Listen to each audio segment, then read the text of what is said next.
Assalamualaikum warahmatullahi wabarakatuh. Bismillahirrahmanirrahim. Allahumma sholli ala sayyidina Muhammadin wa sallim alaihi wa ala alihi. Kepada yang terhormat Guru Bidang Studi Sejarah Kebudayaan Islam yaitu Abi Amirullah SPDI. Pada kesempatan materi kali ini kami akan menjelaskan tentang peran tokoh pendiri organisasi keagamaan di Indonesia. Salah satu perannya adalah Kiai Haji Ahmad Dahlan. Sebelumnya, di sini saya tidak sendiri, melainkan dengan teman kelompok-kelompok saya. Kelompok 7, kelas 9E, yang beranggotakan Rahma Andara, Rizka Adrianti, Risti Alaika, dan Sahia Jaidah. Kiai Haji Ahmad Dahlan. Ki Hajar Ahmad Dahlan atau Muhammad Darwis lahir di Yogyakarta pada tanggal 1 Agustus 1868. Beliau adalah anak keempat dari 7 bersaudara. Ayahnya bernama Ki Haji Abu Bakar yang merupakan seorang ulama dari khatib terkemuka di Masjid Besar Kesultanan Yogyakarta pada masa itu. Dan ibunya bernama Siti Aminah, putri dari Haji Ibrahim yang merupakan penghulu Kesultanan Yogyakarta Hadiningrat pada masa itu. Ki Haji Ahmad Dahlan orangnya kurus dan agak tinggi. Raut mukanya bulat, telur dan agak hitam manis. Hidungnya mancung, dengan bibir elok bentuk kumis dan janggutnya rapi. Kacamata selalu melekat di depan matanya yang tenang dan dalam. Pandangan matanya lunak dan tenang tetapi menembus hati siapa yang dipandangnya. Silsilah keluarga Kiai Haji Ahmad Dahlan. Istri pertama Ahmad Dahlan adalah Siti Walidah yang terbilang masih pupunya, putri ulama dari pejabat agama dari lingkungan Keraton Yogyakarta. Kiai Haji Muhammad Fadli Dahlan menikahi Siti Walidah pada 1889. Setahun setelah pulangannya dari Makkah, Siti Walidah nantinya dikenal dengan nama Nyai Ahmad Dahlan, tokoh Aisyah dan pergerakan perempuan nasional. Pernikahan pertama ini dikaruniai 6 orang anak, yaitu Siti Zohana, Sirad Dahlan, Siti Bushro, Siti Aisyah, Ervan Dahlan, dan Siti Juharoh.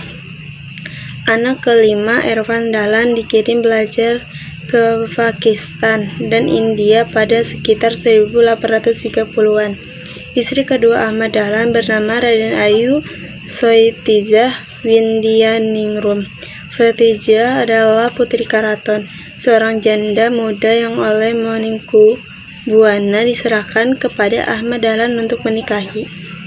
Soetijah dikenal pula dengan nama Nyai Abdullah, mengambil nama mendiang suami sebelumnya. Dengan demikian, Ahmad Dahlan memperingati Soetijah atau Nyai Abdullah dengan alasan dakwah.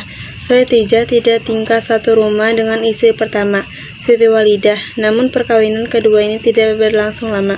Kiai Haji Dahlan menceraikan Soetijah dan dikarunia seorang putra bernama Raden Duri. Misi dakwah kembali menjadi motivasi. Pernikahan Ahmad Dahlan yang ketiga, pernikahan Kiai Dahlan berikutnya dilakukan atas dasar permintaan sahabatnya, Kiai Munawar. Kiai Munawar mengharapkan Ahmad Dahlan bersedia menikahi adiknya yang bernama Nyai Rum.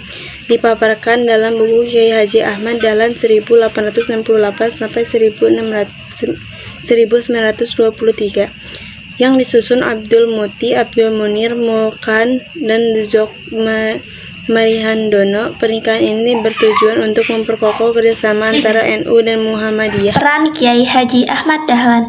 Kiai Haji Ahmad Dahlan juga merupakan seorang tokoh pembaharu dan pendiri Persyarikatan Muhammadiyah pada tahun 1912 Masehi atau 1330 Hijriah.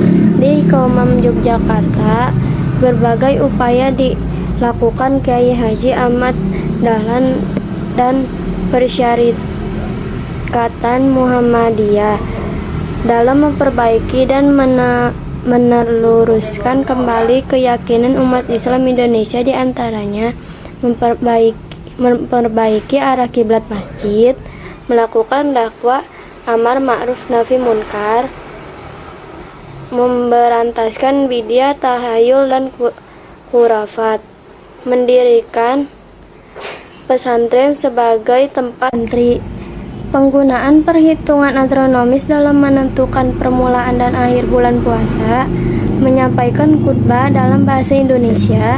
Cita-cita yang digagas Kiai Haji Ahmad Dahlan adalah lahirnya manusia baru yang mampu tampil sebagai ulama intelek atau intelek ulama, yaitu seorang muslim yang memiliki keteguhan iman dan ilmu yang luas, kuat jasmani dan rohani melalui dua tindakan sekaligus, yaitu memberikan pelajaran agama di sekolah-sekolah Belanda dan yang sekuler, dan mendirikan sekolah-sekolah sendiri di mana agama dan pengetahuan umum bersama-sama diajarkan.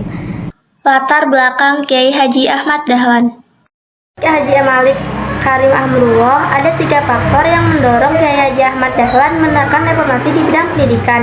Di antaranya, yang pertama, keterbelakangan dan kebodohan umat Islam Indonesia dalam hampir semua bidang kehidupan. Yang kedua, suasana kemiskinan yang parah yang diderita umat Islam Indonesia. Yang ketiga, kondisi pendidikan Indonesia yang sudah sangat kuno. Sekolah-sekolah dan madrasah yang didirikan oleh Kiai Haji Ahmad Dahlan dan Persyarikatan Muhammadiyah sampai saat ini telah berjumlah 5.701 buah, mulai dari tingkat sekolah dasar atau madrasah ibtidaiyah sampai perguruan tinggi. Dilihat dari kepribadiannya, Kiai Haji Ahmad Dahlan termasuk seorang ulama dan dai yang memiliki komitmen pada cita-cita kemajuan bangsa, khususnya umat Islam dan negara Republik Indonesia, dengan berdasarkan pada upaya mewujudkan cita-cita ajaran Islam yang membawa rahmat bagi seluruh alam. Wafat Kiai Haji Ahmad Dahlan. Kiai Haji Ahmad Dahlan wafat di Yogyakarta pada 23 Februari 1923 di usia 66 tahun dan dimakamkan di Karangkuncen, Yogyakarta. Atas jasa Kiai Haji Dahlan dalam membangkitkan kesadaran bangsa Indonesia melalui pembarahuan Islam dan pendidikan, maka pemerintah Republik Indonesia menetapkan sebagai pahlawan nasional dengan surat keputusan Presiden nomor 657 tahun 1961. Dasar-dasar penetapan. Dasar penetapan itu ialah sebagai berikut. Yang pertama, Kiai Haji Ahmad Dahlan telah mempelopori kebangkitan umat Islam untuk menyadari nasibnya sebagai bangsa terjajah yang masih harus belajar dan berbuat. Yang kedua, organisasi Muhammadiyah yang didirikannya telah banyak memberikan ajaran Islam yang murni kepada bangsanya. Yang ketiga, organisasinya Muhammadiyah telah mempelopori amal usaha sosial dan pendidikan yang amat diperlukan bagi kebangkitan dan kemajuan bangsa dengan jiwa ajaran Islam. Dan yang keempat, organisasinya Muhammadiyah bagian wanita atau Aisyah telah mempelopori kebangkitan wanita di Indonesia untuk mengecap pendidikan. Film layar lebar Kiai Haji Ahmad Dahlan, Sang Pencerah. Kisah hidup dan perjuangan Kiai Haji Ahmad dalam mendirikan Muhammadiyah juga diangkat ke layar lebar dengan judul Sang Pencerah.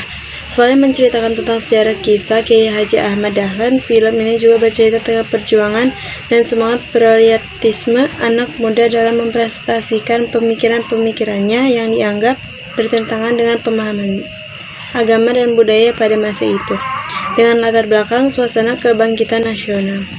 Peninggalan Kiai Haji Ahmad Dahlan, diantaranya: yang pertama, rute napak tilas jejak perjuangan Kiai Haji Ahmad Dahlan dalam ruang kauman. Yang kedua, Quick School Muhammadiyah. Yang ketiga, Pawiyatan Wanita SD Muhammadiyah. Yang keempat, Madrasah Muhammadiyah. Yang kelima, TK Aisyah Bustanul Atfal. Itu saja penjelasan materi dari kami. Sekian dan terima kasih. Wassalamualaikum warahmatullahi wabarakatuh.